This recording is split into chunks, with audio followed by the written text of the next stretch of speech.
আগে কি বলবো মানে নিজেও আসলে বুঝতে পারছি না। সেই জন্য আমি ওখানে বক্তৃতা রাখি নাই, নিজেও ফিল করতেছিলাম, কারণ সবাই তো আমাকে সাথে দিয়ে করছে, তাদের সামনে আমি চেষ্টা করতে তাদের সাথে আমার নতুন করে আমি কি পরিচয় দিই, আমার পরিচয় দেওয়ার কিছু নেই, আমার মা বাবা সবাই একবারে।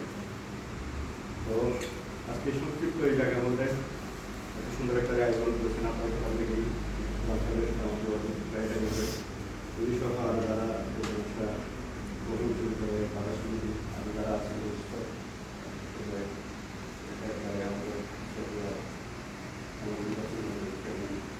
আমাদের আজকে গর্ব করতে গেলে যখনই আমাদের প্রবাসে যায় উনি আমাদের প্রবাসে যে কাজগুলো করে ওখানে যা করে আসলে সেটা আপনাদেরকে আমরা বুঝতে পারবো না। আমরা কাছে থেকে দেখি সর্বক্ষণ শুধু এলাকার কথা, বিশেষ করে বন্যা করোনা টাইম বিভিন্ন সময় উনি যখনই গিয়েছেন ওখানে শুধু আমাদের কাছে একটা কারণেই যায়, শুধু এলাকার সাহায্য, এলাকা কীভাবে উন্নয়ন করা যায়। উনি কিন্তু তখন কোনো পদে ছিল না, উনি কিন্তু কোনো ইয়াতে ছিল না, তবু ওনার আকাঙ্ক্ষাটা ছিল এলাকা নিয়ে, যেটা আমি কাছে থেকে দেখেছি ওনার সাথে দীর্ঘদিন সম্পর্কে চাওয়া। তো আল্লাহ তার সেই মনের বাসনাকে আজকে হয়তো বা কিছু একটা করার জন্য কবুল করেছেন, এটা আসলে আমাদের বড় কাজ বিষয়।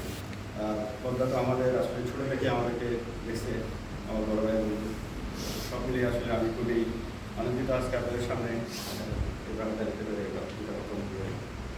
আর আমার ভাই যেটা আমাকে বলছে, আমার কাছে দাবি করছে, আসলে এটা আমার দাবি না, এটা আমার দায়িত্ব।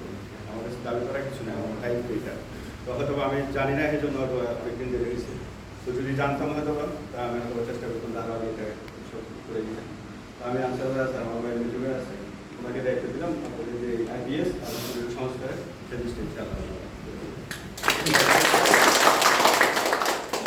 ধন্যবাদ আমাদের সামাল চৌধুরী ভাই আপনার সুন্দর মতামতের জন্য এবং আপনার সহযোগিতা আবারও আপনি প্রমাণ করলেন যে আপনি সবসময় ছিলেন, এখন আছেন, আগামীতেও থাকবেন। আমি আমাদের মানব সমাজের পক্ষ থেকে, মানব সাহিত্য মানব সমিতির পক্ষ থেকে আপনাকে আমার